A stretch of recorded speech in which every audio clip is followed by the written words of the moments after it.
¿Qué tal, amigos, amigas? Qué gusto poder conectarme con ustedes a través de esta pequeña ventanita informativa, este video podcast, los headlines, donde hacemos un breve repaso por los temas de la actualidad en contexto y salimos a través de diversas redes sociales, con repetición también en la mañana, en Facebook, LinkedIn. Ahora estamos en Instagram y en YouTube y Spotify. Muchísimas gracias a todas las personas que se conectan. Y bueno, vamos a comenzar de inmediato pues para revisar algunos de los temas que están en la agenda informativa y que por supuesto usted tiene que saber porque recuerden que la información es poder.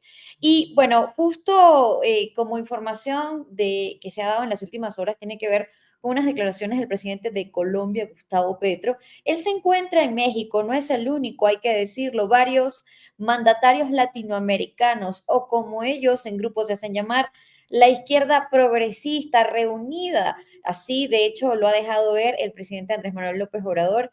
Recientemente lo publicó en su cuenta de X. O anteriormente Twitter, donde mostraba una foto emblemática que se veía los principales mandatarios, ciertamente hoy de izquierda, pero que se pueden considerar democráticos porque, bueno, valga decir la aclaratoria, no todos son democráticos. Pues en la foto se podía ver a Díaz Canel en esta foto que ha tenido el presidente y que ustedes la pueden ver en su cuenta de X. eh, y me gustaría compartirla con ustedes, porque bueno, está muy relacionado con los eventos que se van a dar este martes 1 de octubre. Déjenme decirles que el ambiente en México es como de mucha expectativa, inclusive pareciera que estuviésemos viendo un evento similar, como un cambio de mando o como la expectativa es casi igual como si estuviésemos en una monarquía, si me atrevo a decir. Pues se han hecho festivales, hoy el presidente Andrés Manuel López Obrador pues dio su último programa, La Mañanera, como ustedes recordarán, donde pues se dejó ver y se despidió de los periodistas, tuvo lo que ellos se dice acá en México como una especie de convive, o sea, un compartir. De hecho, rifó su reloj personal y que él aseguraba que no, pues no pasaba de más allá de 2,000, 5,000 pesos, pero según ahora, pues lo que dicen las diversas fuentes es que ese reloj se ha valorizado y que pues ahora tiene mayor pues, costo a raíz de que es el reloj del presidente. Pues les quiero compartir un poco de esta foto tan emblemática que les hablaba y de las cuales está muy relacionada con estas declaraciones que recién acaba de dar el presidente de Colombia, Gustavo Petro, y en esta reunión tan pues emblemática, importante. Fíjense esta foto que postea el hasta hoy, 30 de septiembre, al momento que estamos haciendo esta transmisión o grabación para quienes lo vean en la mañana, pues es el presidente de México, Andrés Manuel López Obrador, y dice, me reuní con la presidenta de Honduras, Xiomara Castro, el primer ministro de Belice, John Briceño, y los presidentes de Colombia, Gustavo Petro, de Brasil, Luis Ignacio Lula da Silva, de Cuba, Miguel Díaz Canel Bermúdez, de Chile, Gabriel Boric, vamos a seguir ampliando, y de Guatemala, César Bernardo Arévalo de León. Me despedí de ellos agradeciéndoles por sus muestras de apoyo y solidaridad con México, su pueblo y su gobierno. Abrazos de hermanos y hermanas. Esta es una foto pues bien interesante, bien emblemática de que nos habla de este momento que si se quiere llamar, sí, formará parte también de la historia cuando se hable de este periodo del tiempo, cuando hablemos del siglo XXI y de lo que eran estos años, pues esta foto es importante porque es la nueva ala progresista que está en Latinoamérica, algunos con sus diferencias. Y en este contexto les mostraba esta foto y les mostraba este momento, porque en este contexto es que el presidente Gustavo Petro dio las declaraciones que vamos a compartir con ustedes en instantes. Pues ustedes saben, y lo hemos dicho en anteriores ocasiones, que el presidente Petro ha sido cauteloso con el tema de Venezuela, hasta que hace algunos días en un cara a cara, como lo llamó CNN en español, una entrevista, pues fijó un poco más su postura respecto a la situación en Venezuela, diciendo que Brasil y Colombia, además lo dijo en plural, ¿no? Muy interesante eso, que pareciera que hubiera un acuerdo ya per se entre los mandatarios de Brasil y de Colombia. Dijo claramente que ellos no van a reconocer el triunfo de Nicolás Maduro, dado que pues no se ha demostrado en actas este triunfo de Nicolás Maduro. Y esta foto pues es emblemática, es el momento que se está viviendo actualmente. Los gobiernos que ahora van a ser aliados a Claudia Sheinbaum son los aliados ideológicos de posturas políticas compartidas, no en balde, están allí para hacer acto de presencia en este importante acto de toma de posesión y se destaca no solo porque México es la segunda economía más importante de la región, sino también porque tiene por primera vez a una mujer como presidenta en su país. Entonces, obviamente, les decía yo a nivel muy personal que la situación en México, yo imagino que así habrá sido durante, pues, los actos de conmemoración de la monarquía en Reino Unido, porque en realidad en los últimos días hemos visto un despliegue eh, de, pues, de recursos, de actos públicos, de despedidas, de conciertos e inclusive de muñecos alegóricos al presidente Andrés Manuel López Obrador, y llama muchísimo la atención, pues esto que se está dando, ¿no? En este contexto. No solo, repito, la segunda economía de la región, sino la primera presidenta y la primera presidenta además con una postura que parece hablar de continuidad respecto a lo que es el planteamiento o lo que ha sido la postura de la cuarta T, la cuarta transformación, como lo hace llamar Andrés Manuel López Obrador, al movimiento de Morena, que ya no es un movimiento, ya es un partido político, ustedes saben, con mayoría abrumadora y lo hemos conversado aquí. Pero ¿por qué les doy todo este contexto? Que por cierto, les quiero decir que el día de mañana voy a hacer un programa especial para hablar sobre justo la toma de posesión o la toma de protesta, como se le dice formalmente, a el acto que va a tener Claudia el día de mañana. Justo vamos a hacer un programa especial. Quiero compartirles la invitación que vamos a estar mostrando en redes sociales. Pues si se quieren conectar y es de analizar porque es interesante ver todo lo que va a suceder próximamente en México a partir de la toma de posición de la primera presidenta, que les digo, hay mucha expectativa, tanto para bien como para mal, ¿no? Dependiendo de, de quién mire la situación de Claudia. Por supuesto, la izquierda lo conmemora y lo celebra. Esta es la invitación que les quiero hacer para el día de mañana, para que se conecten, que vamos a hablar sobre la nueva era de Sheinbaum y no pierdan de vista esa foto, porque creo que eso es muy interesante al momento de hablar de esta nueva etapa para México. Si va a haber un cambio o va a haber una continuidad o continuidad con cambio, como lo hacen llamar ellos. ¿Y qué papel tienen los militares? ¿Por qué es importante hablar de los militares en esta nueva era de Claudia Sheinbaum? Eso mañana lo vamos a estar, pues, desarrollando con mucho más con Marta Liliana del Valle Franco, una investigadora y destacada analista que nos va a acompañar.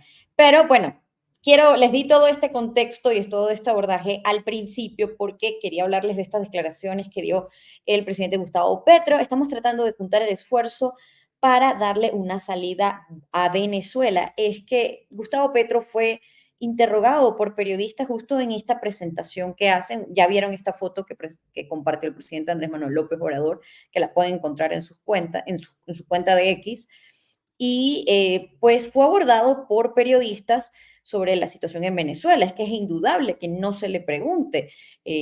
Recientemente, inclusive, el presidente Petro condenó la muerte de un líder del movimiento Hezbollah, considerado grupo terrorista por parte de Israel, condenó la muerte recientemente y pocas veces él se deja ver, salvo que se le pregunte, hablar sobre la situación en Venezuela. Entonces, es muy interesante porque los medios de comunicación justo lo interrogaron y le preguntaron Y bueno, quiero compartir con ustedes este video. Lo reproduce como fuente, y es importante citarlo, BPI TV, pero BPI TV lo toma de Blue Radio. Entonces, crédito de Blue Radio que toma este video, esta declaración muy corta, donde justo le preguntan sobre la situación en Venezuela. Y muy brevemente, el presidente Petro, pues... de juntar el esfuerzo para darle una salida a Venezuela, de tipo político y pacífico. Así que en ese esfuerzo estamos. México y Colombia tienen pues diferencias, diversidades.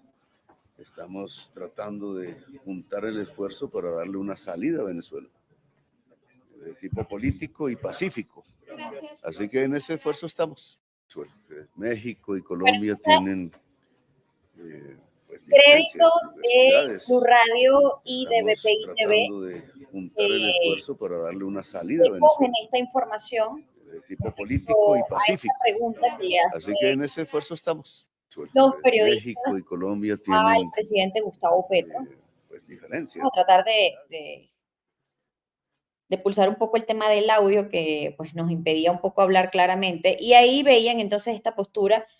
Recordar entonces que estos son declaraciones recogidas por el medio Blue Radio y que replica BPI TV, pero también se está replicando en todas las agencias y en todos los medios de comunicación que hacen seguimiento a la situación en Venezuela, porque justo todo el mundo quiere saber qué postura van a tener ahora, que además viene una nueva gestión en México, ¿no? Y bueno, como bien ustedes escucharon, decía que México y Colombia tienen diferencias, diversidades. Estamos tratando de juntar el esfuerzo para darle una salida a Venezuela. Es muy interesante que el presidente Petro diga esto, porque es obvio, y lo acabamos de ver en esta foto que compartía el presidente Andrés Manuel López Obrador, que las diferencias no son ideológicas.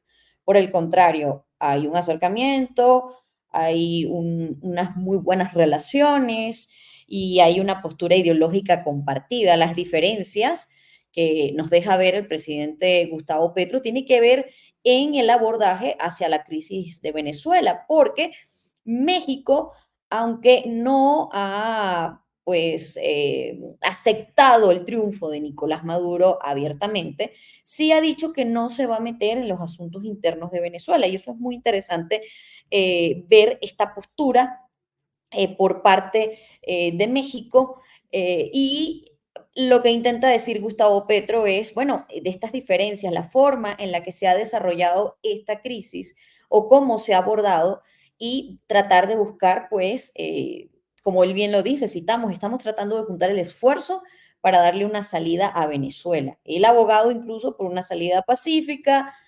política, democrática. Y justo, pues no solo, como ustedes pudieron ver en esa foto que les compartimos, no solo el presidente Petro se encuentra en territorio mexicano, estábamos hablando también del el presidente Lula, Luis Ignacio Lula da Silva, también se encuentra, y bueno, dio declaraciones también sobre la situación de Venezuela, aunque también dijo, aunque reclamó que se le cuestionara el por qué el presidente Lula no hizo referencia a la situación de Venezuela durante su discurso en la ONU. Eh, Dijo que, bueno, que no, porque él siempre tiene que hablar de Venezuela. Él cuestionó eso, que además es una crítica o una pregunta, no digamos que es una crítica, una pregunta que le hicieron los periodistas que lo abordaron durante, bueno, esta presentación que está teniendo aquí en México, que insistimos, pues está llegando como los mandatarios que vinieron a acompañar y a dar el visto bueno de alguna manera al ascenso de Claudia Sheinbaum. Y quiero compartir con ustedes entonces parte de estas declaraciones que le da a la prensa, aunque también se refirió al tema de Venezuela. Finalmente sí lo termina abordando, pero en un momento que se le interroga o se le interpela por qué, insisto, durante su presentación en la Asamblea de la ONU, él no se pronunció, pues él reacciona de alguna manera con cierta crítica, ¿no? Aquí lo vemos. Y justo dice, el presidente brasileño Luis Ignacio Lula da Silva se enojó durante una conversación con periodistas en México cuando le preguntaron por qué no mencionó la crisis de Venezuela durante su discurso ante la Asamblea General de las Naciones Unidas en Nueva York. ¿Por qué tengo que hablar de Venezuela en todas partes? Ni siquiera hablo en todas partes. Digo lo que me interesa. El discurso que quería hacer era ese y fue un discurso muy bueno. Esto le damos el crédito a María Damaniote 14. Espero estar diciéndolo bien, que está en la red social de X y que justo comparte partes de estas declaraciones. Vamos a ver brevemente entonces estas declaraciones del presidente Lula da Silva, que usted las puede conseguir a través de la red social de X. Vamos vamos a darle un poco de volumen porque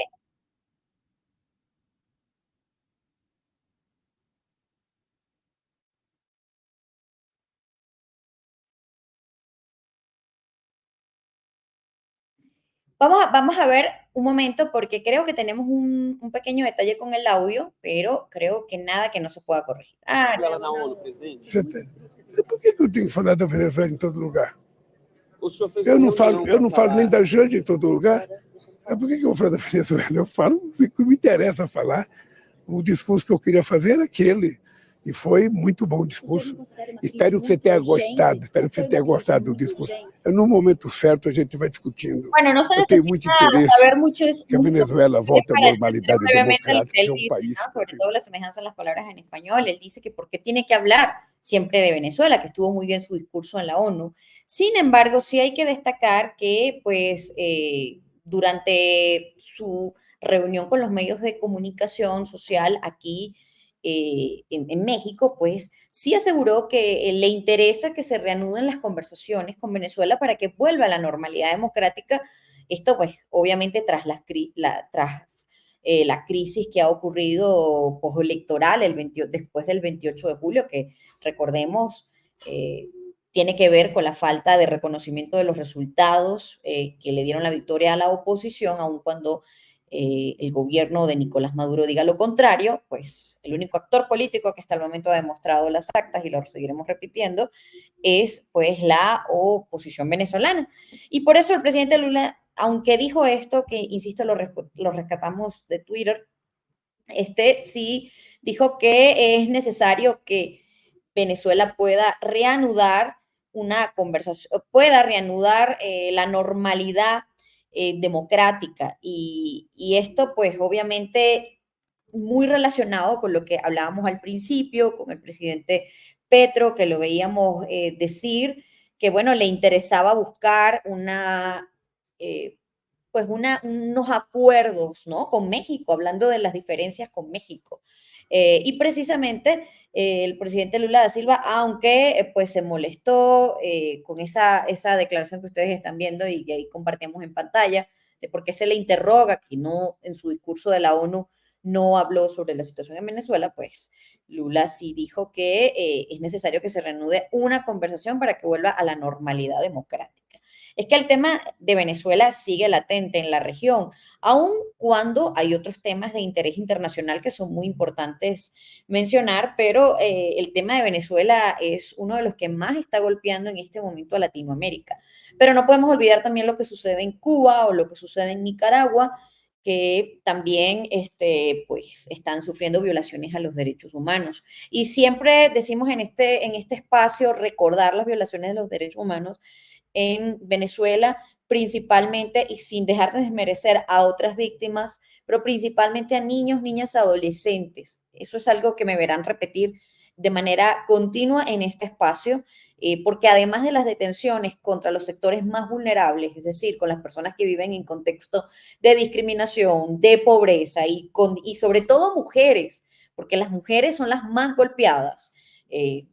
Definitivamente no podemos dudar de que se percibe una política machista y misógena, porque la forma en que se golpea la disidencia de la mujer, empezando por la líder de la oposición, María Corina Machado, además del resto de las mujeres que están detenidas, no en balde se están denunciando violencia sexual en las denuncias que lleva la Corte Penal Internacional. Gracias a las personas que se están gracias Alfredo por tus comentarios, gracias a quienes están por Instagram y también por quienes están por otras redes. Pero en el caso, les decía, de las violaciones a los derechos humanos, no vamos a dejar de mencionar en este espacio las graves violaciones que se están cometiendo en Venezuela y sobre todo contra niñas, niños y adolescentes. Un capítulo muy oscuro que seguramente se va a escribir mucho en la historia y hay que mencionarlo muchísimo, porque no solo se les priva de su libertad, del derecho a la defensa, sino que no se ha priorizado el interés superior de la niñez,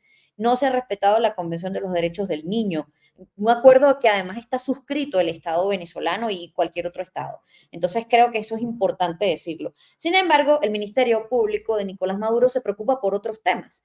Hoy ampliaba la denuncia, o mejor dicho, la orden de aprehensión contra varios ministros y jueces y fiscales, diputados argentinos, por haber retenido un avión de la estatal venezolana en Trasur y haber ordenado la captura del presidente Nicolás Maduro. De hecho, voy a compartir un poco la justificación que da el fiscal de Nicolás Maduro a través de su cuenta de Instagram, donde pues él trata de justificar mencionando la situación en Gaza y hablando de Netanyahu, pues las acciones que comete el Ministerio Público de Nicolás Maduro. Pero, sin embargo, pese a que es noticia crímenes, no toma en cuenta las denuncias de madres, de jóvenes, de adolescentes de 14, 16, 17 años que están detenidos en Venezuela. Es que esto es un capítulo demasiado oscuro y el que sin duda no tenemos que dejar de mencionarlo, ¿ok? Ni siquiera con la izquierda progresista, que en esa foto que veíamos de Andrés Manuel López Obrador, pues veíamos a presidentes como Bernardo Arévalo de Guatemala, que ha sido enfático en denunciar la violación de derechos humanos en Venezuela, y ni dejar de mencionar al presidente de Chile, Gabriel Boric, que bien como decía, soy un hombre joven y de izquierda, lo dijo en la ONU, pero yo no puedo dejar de reconocer la violación de derechos humanos en Venezuela, bien lo dijo Boric, así como habló del caso de Netanyahu y habló del caso de Hamas y de lo que está sucediendo en Gaza, pues tuvo palabras para eso. Entonces, déjenme compartirles un poco estas declaraciones que da en justificación el fiscal de la administración de Nicolás Maduro respecto a lo que es esta orden de detención que amplía contra nuevos funcionarios de Argentina por este avión que denunciaba que fue tomado por autoridades de Argentina. Y bueno, y ahí ustedes lo pueden ver, ustedes pueden ampliar en la cuenta del Ministerio Público de la administración de Nicolás Maduro, donde dice que, bueno, palabras citamos, él dice, denuncio la hipocresía y el doble rasero de la presunta jurisdicción universal y la justicia que quieren globalizar supuestamente su mano hacia otros países que no le son afectos a los Estados Unidos al continente. Esto lo dice el fiscal en respuesta también y en rechazo a la orden de detención que está dando Argentina y que ya emanó a través de Interpol sobre Nicolás Maduro, Diosdado Cabello y otros al menos 28 jerarcas, altos jerarcas del chavismo por la presunta responsabilidad en denuncias de violaciones a los derechos humanos cometidas no solo en el tema postelectoral, sino denuncias que ya ha venido recibiendo Argentina. Recordemos que hemos hablado de eso, del principio de jurisdicción universal que les permite a los estados retomar denuncias de violaciones de los derechos humanos sobre otros. Y bueno, sobre eso el fiscal se pronuncia. Vamos a tratar de reproducir algo de lo que él dice en esta declaración. Una tierra sagrada nombrada muchas veces y citada en la Biblia, el cedro libanés, donde nacieron poetas universales como Khalil Gibran. Yo quiero denunciar entonces la hipocresía, el doble rasero de esa presunta ahora jurisdicción universal y esta justicia que quiere globalizar supuestamente su mano hacia otros países que no le son afectos. Bueno, un poco las declaraciones entonces del fiscal de Nicolás Maduro, de la administración de Nicolás Maduro, en rechazo a lo que ha sido esta orden de detención por parte de Argentina. En realidad esto parece un dimes y diretes, tú me denuncias, yo te denuncio, yo te doy orden de captura, porque ambos gobiernos están en la misma posición, tanto el gobierno del presidente Javier Milei como el presidente Nicolás Maduro están en la misma situación. Ambos gobiernos pues se encuentran librando órdenes de captura y acusándose mutuamente para Venezuela, por su parte, por el avión que entregó Argentina a Estados Unidos, y Argentina, por su lado, por las denuncias de violaciones a los derechos humanos, ¿no? Eso en cuanto a algunas informaciones importantes mencionarlas. Y sobre el tema venezolano, no dejar de mencionar, y es que queremos ser un espacio, porque muy pocas veces se sabe de la información de Venezuela sobre la detención y la persecución de muchos dirigentes.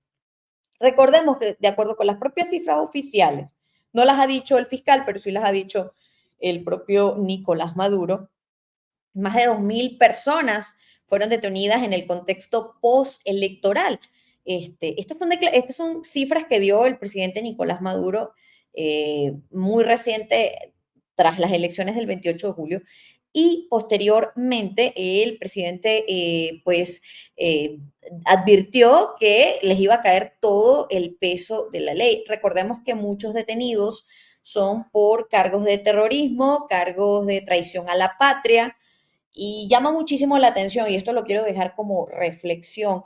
Cuando ustedes ven las fotos de las personas que están detenidas, y ustedes normalmente pueden ver, eso pasa en otros países, se muestra lo que le incautan a las personas que les detienen. En el caso de Venezuela, usted ve, son documentos de identidad y un teléfono. O sea, no ves armas, no ves droga, no ves otra cosa, sino que ves a la persona fotografiada con un documento de identidad y un celular. Esas son las formas en las que se muestran, ¿no? Y obviamente que el gobierno entiende claramente cuando está poniendo algo así, no lo hace por ignorancia, entender eso, ¿no? Pero sí quiero dejar la reflexión para quienes son de otros países y puedan ver que cuando alguien se detiene, se muestra con qué lo están deteniendo, con el arma, con la droga, bien sea lo que le están incautando. Y en el caso de los detenidos acusados de terrorismo y acusados de traición a la patria o de asociación para delinquir, que es un delito, algo así como que tú y yo nos reunimos para hacer daño o cometer un delito, o instigación pública, que yo voy a instigar a reaccionar contra algo, una institución pública. Entonces, la mayoría de quienes están acusados bajo esos delitos, cuando se les incautan son celulares y una cédula de identidad. Y esto llamó la atención porque esto es parte de los temas en materia de derechos humanos con la situación en Venezuela. Pero bueno, vamos a pasar brevemente a otros temas que no quiero dejar de mencionar, que tiene que ver con el llamado que hace uno de los partidos en Venezuela, el llamado del partido Voluntad Popular. Este es el partido de Leopoldo López. Algunos recordarán este dirigente, para quienes no son de Venezuela, es un dirigente pues de oposición. Y el partido de Voluntad Popular pues hoy hizo un llamado de atención acerca de la detención de uno de sus dirigentes, Freddy Superlano, 61 días detenidos, dice pues Voluntad Popular a través de sus diversas cuentas. Aquí les compartimos un poco este llamado de atención que hace Voluntad Popular sobre, justamente, yo les hablaba que el propio gobierno de Nicolás Maduro, el propio presidente Nicolás Maduro ha dicho que más de 2.000 personas están en condición de detención. O sea, estas son cifras que salen del gobierno y que las organizaciones han podido, de la sociedad civil y de derechos humanos, han podido corroborar poco más de poco más de 1.700 personas. Es decir, que hay un temor sobre el delito de desaparición forzada. Recordemos, la desaparición forzada, ese término de desaparición forzada se incluye cuando hay participación de funcionarios, de acuerdo con el Comité de la Desaparición Forzada de las organizaciones de la Organización de las Naciones Unidas. Entonces, aquí justo vemos este llamado de atención del Partido Voluntad Popular, que dice: hoy se cumplen, hablamos del lunes 30 de septiembre, hoy se cumplen 2 meses del secuestro de nuestro hermano Freddy Superlano, es lo que cita Voluntad Popular, porque él es dirigente del partido. Superlano es un luchador pacífico que inspiró el cambio en Barinas y en toda Venezuela. Han sido 2 meses en los que se ha negado su derecho a la legítima defensa, así como a sus familiares. Este no es solamente el caso de Freddy Superlano, hay varios detenidos. Recientemente también fueron detenidas nuevas personas del equipo de María Corina, entre ellos María Corina Machado, hablamos la dirigente opositora, la líder de la oposición venezolana. Entre ellos, pues hablamos también de quienes se encargan de su seguridad, de su integridad, de resguardarla, pues también han sido detenidos. Pero pues son muchos los dirigentes que se encuentran en este momento bajo prisión. Y recordemos que detenciones que se han hecho públicamente, que están registradas en redes sociales. Por lo menos no olvidemos la de María Oropesa, abogada, que es coordinadora del Estado portuguesa. Vamos a recordar este momento que bien, para quienes nos ven en este video podcast, ella hizo esta transmisión en vivo de su detención y de cómo la llevaban. Esto está registrado. Son muchas de las detenciones. María Oropesa apenas es alguno de los muchos presos políticos que hoy existen en Venezuela, que es importante mencionar, al igual que niños, niñas, adolescentes, como ella y como otros tantos, reiteramos, por ejemplo, nuevos que han sido detenidos del equipo de María Corina Machado recientemente y que, pues, de acuerdo con la información del equipo de 20 Venezuela, pues se desconoce el paradero de estas nuevas personas que pertenecen a su equipo y que han sido pues detenidas. Aquí justo la cuenta de derechos humanos de 20 Venezuela nos habla un poco de cuáles son estos nuevas detenciones que se estarían produciendo. Vamos, además de las que se vienen dando hace 2 meses. Y justo quiero compartir con ustedes un video, les hablaba de los estudiantes y de los niños, niñas, adolescentes detenidos. Y en este momento hay una campaña para pues llamar la atención acerca de qué pasaría o qué hacíamos con nuestra vida cuando teníamos 14 años de edad, ¿cierto? Es una pregunta creo que bastante demoledora para un niño que hoy está detenido. Veamos este video.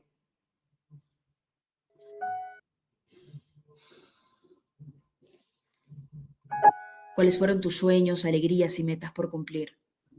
Tal vez soñabas con ser doctor, bombero o astronauta, pero en la Venezuela de Nicolás Maduro, Delcy Rodríguez, Tarek William Saab y Diosdado Cabello, hay niños como José David, que ven sus sueños desvanecerse en las paredes de una celda. Venezuela y sus adultos del futuro secuestrados en 4 paredes. José David Crespo tiene apenas 14 años de edad, y su pesadilla comenzó el 30 de julio, mientras regresaba a casa con su papá Israel Crespo, cuando la policía política del Estado los detuvo en las manifestaciones postelectorales en Venezuela. Fueron acusados de terrorismo, una etiqueta que hasta el día de hoy pesa sobre sus hombros. José David, con solo 14 años, fue diagnosticado con amebiasis, una infección parasitaria grave. Su padre fue trasladado a Tocorón, un centro de reclusión conocido por sus duras y precarias condiciones. Bueno, estas son algunas de las víctimas de las violaciones de derechos humanos. Un niño, repetimos, de 14 años de edad. No solo él, su padre también está siendo detenido y estos casos hay que visibilizarlos, hay que llamarlos a la atención porque se tiene que respetar el interés superior de la niñez, priorizar el concepto de niñez, insisto, lo que está establecido en la Convención de los Derechos del Niño. Pero bueno, hablando de otros temas a propósito de la situación en Venezuela y de la oposición, es interesante mencionar que María Corina Machado se ha convertido en la primera persona en América Latina en recibir el premio Václav Havel de Derechos Humanos. Recordemos que Václav Havel fue el primer presidente de la República Checa, además una figura destacada de los principales valores democráticos, si se puede destacar en el mundo en Occidente, y justo hoy se le dio el premio a María Corina Machado. Vamos a compartir un poco parte de la celebración de este espacio donde ella participó entre otros candidatos. María Corina Machado, Venezuela. The nominee is a leading political figure in Venezuela, engaged in denouncing human rights abuses in her country and defending democracy and the rule of law. She is the co-founder of the Venezuelan volunteer civil organization Sumate for civil and political freedom, rights, and citizen participation. Babutsa Pataraya, Georgia. The nominee is a leading feminist activist and human rights lawyer in Georgia. She is the director of SAPARI, Bueno, otras personas que estuvieron nominadas con María Corina en esta importante premiación, pues que la destaca como líder de la oposición y que la destaca también por su labor como activista política, reconocida como pues líder de la oposición. Este es un premio importante que se recibe en reconocimiento a la lucha por los derechos humanos. Y bueno, más adelante vamos a compartir porque María Corina tuvo unas palabras durante esta presentación de este importante premio que lo terminó recibiendo su hija porque por obvias razones María Corina no puede salir del país, tiene prohibición de salida del país, es una de las tantas limitaciones y restricciones que tiene, además de no poder ejercer cargos de elección popular. Pero vamos a compartir un poco lo que fueron algunas de sus declaraciones en este espacio, donde ella es homenajeada y reconocida con este importante premio a los derechos humanos. Thank you very much. I'm very honored. I would like to thank the Parliamentary Assembly of the Council of Europe and its president, Theodoros Rousopoulos, the Václav Havel Library, the Charter 77 Foundation, and the jury of this prize for honoring me with this year's Václav Havel Human Rights Prize. I also want to express my recognition to Rafik Urbanov and Baruch Zapata-Traya. I would also like to thank the Human Rights Committee of Liberal International for nominating me and for all those who supported this nomination. I am deeply moved, honored, and grateful. And also I'm the first Latin American to win this distinction. I want to especially acknowledge Vladimir Kara-Murza and recognize his courage and his testimony to fight for a free Russia. I'd also like to thank my daughter. Bueno, parte de lo que fueron las declaraciones de María Corina Machado durante el momento en que se le otorgó el premio Václav Havel en derechos humanos por su lucha. De hecho, ella agradeció, dijo que este premio se sentía profundamente honrada y agradecida por recibirlo. Insistimos, un premio que otorga la Asamblea Parlamentaria del Consejo de Europa. Y ella aseguraba que es un homenaje a los millones de valientes venezolanos. Estamos citando sus palabras, que a pesar de la feroz persecución, hoy viven en la verdad, como decía Havel, que ha hecho posible esta gesta épica por la democracia y la libertad en Venezuela. Esto pues ocurrió el día de hoy y es interesante, pues es una manera de desde Europa seguir visibilizando la situación en Venezuela. Pero quisiera también hablar de otro país. Hemos dedicado un buen trecho a Venezuela, que pues en estos momentos de censura oficial y en estos momentos de persecución, pues requiere información, requiere que se hable de la situación en Venezuela. Pero no quiero dejar de mencionar también otros lugares como el caso de Nicaragua. Y esto precisamente tiene que ver con la noticia sobre la muerte del general Humberto Ortega Saavedra, el exministro de la Defensa y nada más y nada menos que hermano de Daniel Ortega, pero no cualquier hermano, un hermano crítico que justo murió este lunes 30 de septiembre en un hospital militar de la capital en Managua por un paro cardiorrespiratorio, según pues informó el ejército nicaragüense. La verdad es que cada vez que uno escucha que el ejército de cualquier lugar del mundo está pues corroborando una información, no sé ustedes, pero a mí me preocupa mucho, con todo respeto a cualquier ejército, pero a los ejércitos de sus cuarteles, ¿no? Aunque cada vez los presidentes insisten en sacarlos en la vida civil y despojarnos un poquito más de ella, como que la bota militar se va arrimando más a nosotros y como que nosotros quedamos pegaditos a la pared, ¿no? Pero bueno, decía que este comunicado lo dio el ejército de Nicaragua. Dice el comunicado, el paciente Humberto Ortega Saavedra, de 77 años de edad, presentó paro cardiorrespiratorio y luego de atenderlo con maniobras de resucitación cardiopulmonar, no salió de tal condición, declarándose fallecido.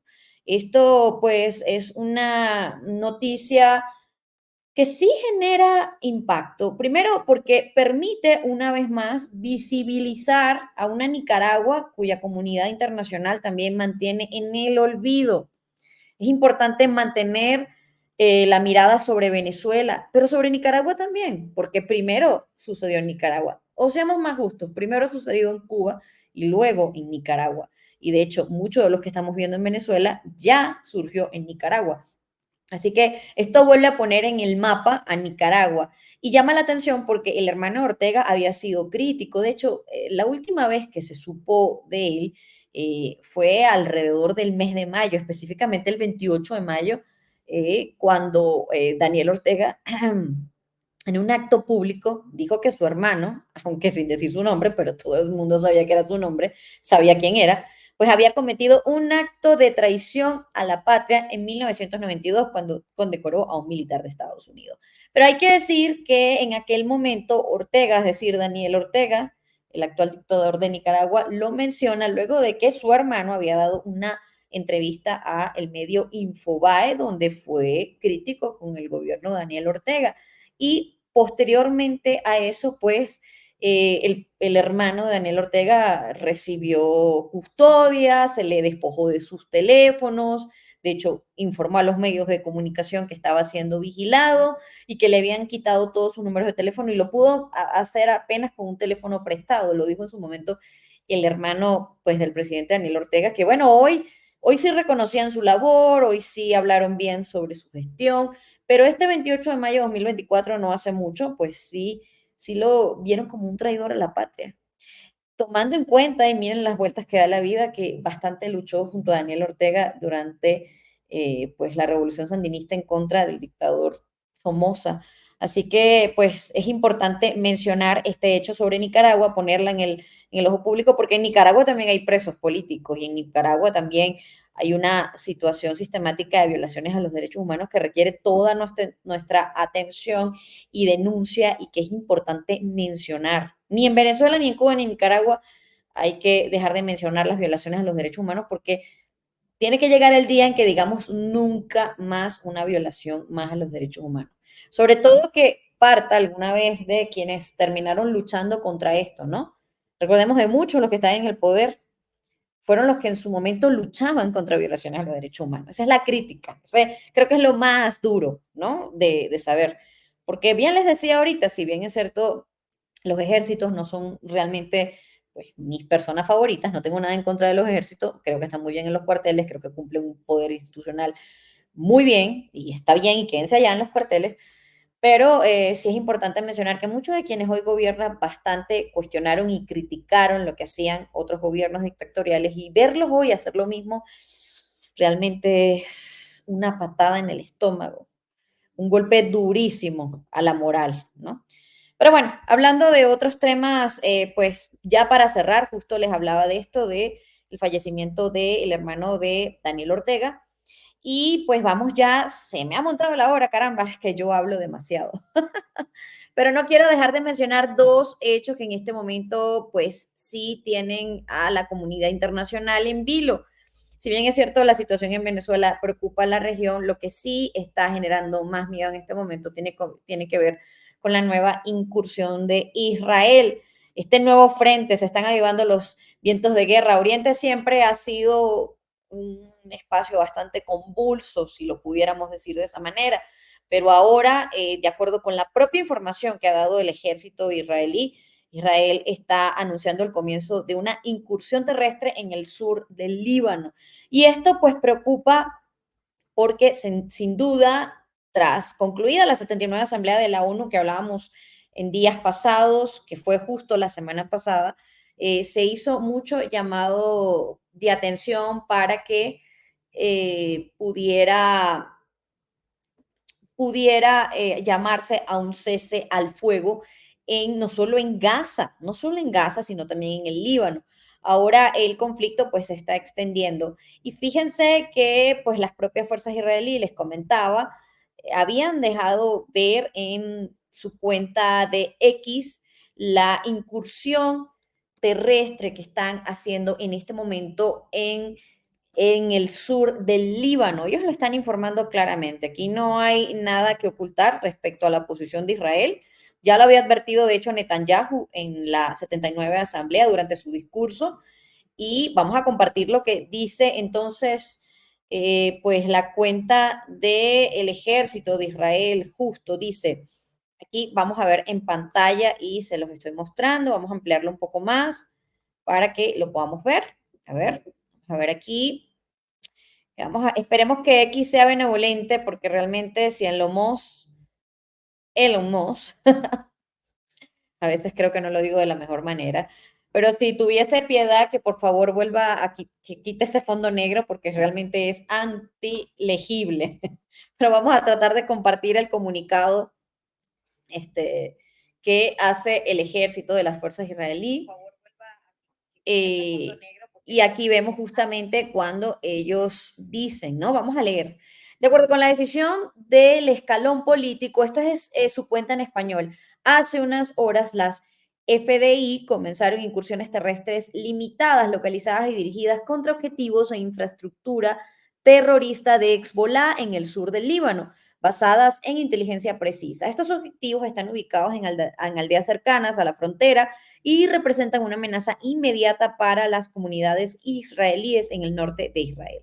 Las FDI están operando según un plan metódico establecido por el Estado Mayor y el Comando Norte, para el cual los soldados han entrenado y se han preparado en los últimos meses.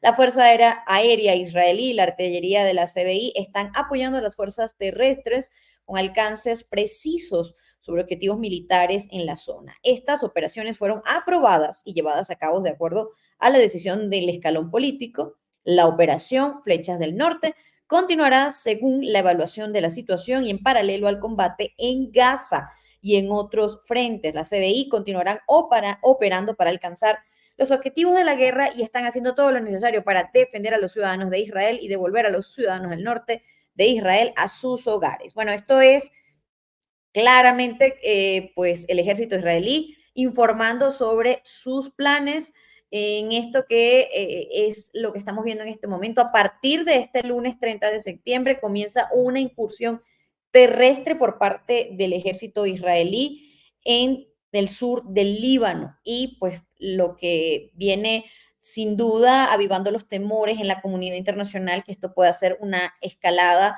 que no se sepa cuándo puede terminar. Y justo, fíjense, les voy a compartir la nota de prensa de Noticias ONU sobre esta situación y cómo llaman la atención. Recordemos que pues desde la ONU se le ha llamado la atención al gobierno del primer ministro Benjamín Netanyahu para que haga un cese a la violencia y para que pues busque acuerdos de paz. Pero en esta información que comparte Noticias ONU, nos hace ver pues la gravedad de la situación, de esta información que confirman las fuerzas de defensa de Israel. Ese de FDI, por cierto, que no les había dicho anteriormente, son las fuerzas de defensa de Israel, y bueno, que están advirtiendo cómo va a estar la incursión en el tema en el Líbano. Y justo pues vean esta nota de prensa de Naciones Unidas. Dice al menos 100.000 personas huyen del Líbano a Siria. Esto tiene que ver con la cantidad de personas en condición de refugiados. Creo que, permítanme revisar un momento la transmisión. Ok, creo que ya estaba chequeando un poco la transmisión porque me parecía que se estaba pues quedando un poco. Ok, volvemos otra vez porque estamos en vivo, aunque esto tiene su repetición. Pues les decía que la ONU registra al menos 100.000 personas que están huyendo del Líbano a Siria. Estas son personas que están buscando refugio. Obviamente, ante el propio llamado que ha hecho el ejército de Israel de que se resguarden, me gustaría compartirles mucho mejor. Aquí creo que se puede ver mucho mejor. Recuerden que esto es un video podcast. Si bien nos escuchan por Spotify, también pueden ver en video podcast por Spotify. Así que, pues bueno, les decía, ¿no? El éxodo continúa, dice el alto comisionado de la Organización de las Naciones Unidas. La mayoría son parte de los 1.5 millones de sirios que se refugiaban en el Líbano y ahora vuelven a su país. Un grupo de expertos ha condenado el uso por parte de Israel de la misma violencia destructiva que aplicó a Gaza a sus atacantes contra el Líbano, sugiriendo que los ataques contra civiles están justificados porque supuestamente miembros de Hezbollah se esconden entre ellos y utilizan a civiles como escudos humanos. Bueno, esta es parte de la preocupación de la comunidad internacional respecto y sobre todo desde la ONU, que han hecho un llamado a Israel para que cese la escalada. El propio Estados Unidos también está preocupado, si bien es cierto, es uno de los principales socios o aliados que tiene Israel, pues Estados Unidos se ha mostrado, el propio presidente Joe Biden, ya lo escuchamos en la 79 Asamblea de la ONU, hacía un llamado al cese de la violencia, ¿no? Así las cosas en el mundo, esto es Brenas, un breve comentario, un breve repaso, les había dicho comentario, pero sí también es un comentario. Es un breve repaso por los hechos que son noticia, que están dando la vuelta al mundo. Gracias a las personas que se conectan, a sus comentarios, a la información que comparten. Recuerden que no importa la ideología que ustedes tengan, ustedes son libres de pensar lo que ustedes quieran, lo que ustedes sientan, son libres. Lo importante es que estén informados para que puedan tomar las mejores decisiones. Aquí no buscamos convencer a nadie, aquí no queremos pues dar clases de moralidad ni nada por el estilo, aquí simplemente queremos darles información para que ustedes puedan constatarla, puedan indagar mucho más y puedan inclusive debatir, ¿por qué no? Siempre con mucho respeto y de manera muy democrática por aquí. Yo no me quiero despedir, voy a tratar de hacerlo con una noticia un poquito más light, ¿qué les parece? ¿No? Porque bueno, entre la situación en el mundo y Latinoamérica, como que a veces, como que la gente se preocupa. Pero bueno, quiero decir algo para aquellos que son rockeros y de pronto les puede parecer una buena noticia a algunas personas como yo, pues ustedes recordarán que en días pasados la banda Oasis anunció su regreso. No sabemos si es que los hermanos Gallagher por fin lograron resolver sus diferencias o más bien un tema de economía y de pragmatismo y bueno, vamos a llevárnoslas bien por un concierto o por unos cuantos conciertos y después cada quien por su casa. No lo sabemos con exactitud, lo que sí sabemos es que Latinoamérica está incluida y uno de los países de Latinoamérica va a ser México. Justo lo acaban, recientemente lo estaban anunciando con expectativa y sí, México va a ser parte del Oasis Live 2025, la tan esperada gira de reencuentro del grupo y que el pasado mes de agosto fue cuando anunciaron su regreso y que por supuesto ya en los lugares que están anunciando donde se van a presentar han llenado la casa por completo de los espectadores, de los fans que esperan volver a escuchar a este famoso grupo pues que recuerdan mucho, que aunque ellos lo detestaban, recuerdan mucho a los Beatles, aunque detestaban esas comparaciones, pero sin duda esas riñas de los hermanos Gallagher siempre dieron de los mejores éxitos musicales en la década de los 90, así que pues se confirman que ellos van a tener alrededor de 14 fechas, por lo menos en Reino Unido y en Irlanda, en su concierto, que reiteramos, México va a estar en la lista de los países de Latinoamérica. Así que, bueno, me quise despedir con una noticia un poquito más light. A lo mejor no hay rockeros en esta transmisión, pero bueno, les prometo también traer de otras notas. A veces necesitamos también buenas noticias, ¿verdad? No todo puede ser tan malo. Por eso es que los viernes voy a dedicar al menos un poquito más de buenas noticias, porque tenemos que hablar también de las cosas buenas. Ha sido un gusto para mí compartir con ustedes. Estamos haciendo este espacio, este video podcast, los headlines, donde hacemos una revisión por la actualidad en contexto, hablar de los temas que nos interesan. Crédito, por supuesto, a los medios de comunicación que permiten estas informaciones y que solamente pues somos replicadores de la información que hacen y que esperamos que ustedes puedan citar en sus cuentas, como ellos nos tienen publicado en sus cuentas de X, como aquí compartimos, o de YouTube. Ha sido un gusto para mí compartir. Muy buenas noches, muy buenas tardes, muy buenos días, todo depende de la hora en la que tú te estás conectando conmigo. Recuerden que esto tiene repetición en la mañana, porque es que estos temas no pasan de moda. Estos son la actualidad en contexto, señores y señoras, porque de eso se trata los headlines. Ha sido un placer y bueno, yo me despido, los espero en el día de mañana. Recuerden que mañana vamos a hacer un especial, se los vuelvo a dejar aquí para que no lo pierdan de vista. Vamos a hacer un especial sobre el comienzo de la era Claudia Sheinbaum en México. Este especial los espero mañana y vamos a estar abordando un poco más. Vamos a hablar con Marta Liliana del Valle Franco y vamos a ver si se logra sumar una persona más, pero esto es, bueno, para que analicemos un poco lo que va a ser esta nueva era con Claudia Sheinbaum, la primera presidenta de México, la primera presidenta mujer. Esperemos que alguna vez esto deje de ser como algo tan novedoso, ¿no? Que una mujer sea presidenta de un país. Ojalá que algún día llegue un momento en que esto sea la normalidad y no sea un evento extraordinario, pero por lo pronto mencionarles que tenemos este programa especial y que mañana los esperamos a partir de las 8 de la noche, hora México. Ahora sí, me despido porque he tardado muchísimo en despedirme y les mando un gran abrazo, que tengan una bonita noche, un bonito descanso o un buen día, porque insisto, todo depende de la hora que te estás conectando conmigo. Ha sido un gusto, un abrazo y nos vemos en el día de mañana. Seguimos revisando la actualidad en contexto aquí en los Headlines. Te espero.